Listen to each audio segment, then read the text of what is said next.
July 17th, Saint Alexius. Saint Alexius, born in Rome in the 4th century, was the only son of parents preeminent among the Roman rulers for both their virtue and their great wealth. They were particularly noted for almsgiving. 3 tables were prepared every day for all who came for assistance: pilgrims, the poor, and the sick. Their son, fruit of their prayers, was married with splendid feasting to a noble young lady of the imperial family, but on his wedding night, by God's special inspiration, he secretly left Rome, longing for a solitude where he could serve God alone. He went to Edessa in the Far East, gave away all that he had brought with him, content thereafter to live by alms at the gate of Our Lady's church in that city. His family, in deepest grief, could not fathom the mystery of his disappearance, and would have been consoled if God had taken him instead through death. It came to pass that the servants of Saint Alexius, whom his father had sent in search of him, arrived in Edessa, and seeing him among the poor at the gate of Our Lady's church, gave him an alms, not recognizing him. Whereupon the man of God, rejoicing, said, "I thank you, Lord, who have called me, and granted that I should receive, for your name's sake, an alms from my own slaves. Deign to fulfill in me the work you have begun."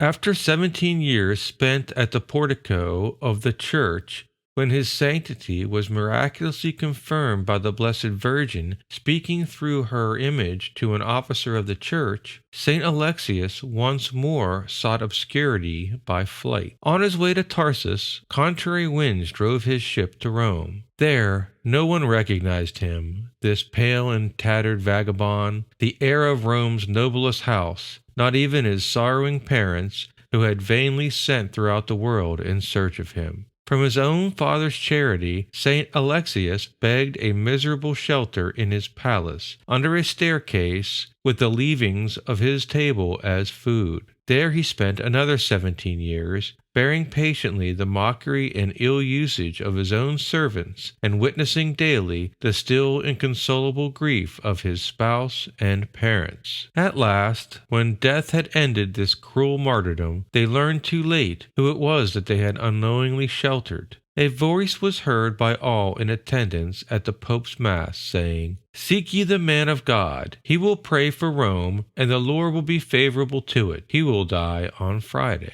All the city undertook in vain to find this unknown saint. But God had commanded Alexius himself to write down his life story and sign it. In this way he himself confirmed his servant's sanctity, when he was found lifeless in his retreat, holding that document in his hand. The Pope read aloud what was written on the parchment of the saint, and everywhere in Rome there was a single cry of admiration impossible to describe. The house of Alexius's father was later transformed into a church dedicated to Saint Alexius and Saint Boniface, and the staircase suspended above an altar under which he had lived for 17 years is enshrined there as a relic. Saint Alexius is also known as the Man of God. He is the patron saint of beggars, belt makers, nurses, pilgrims, and travelers. Pictures of Saint Alexius are frequently seen in hospitals and refuges for the poor.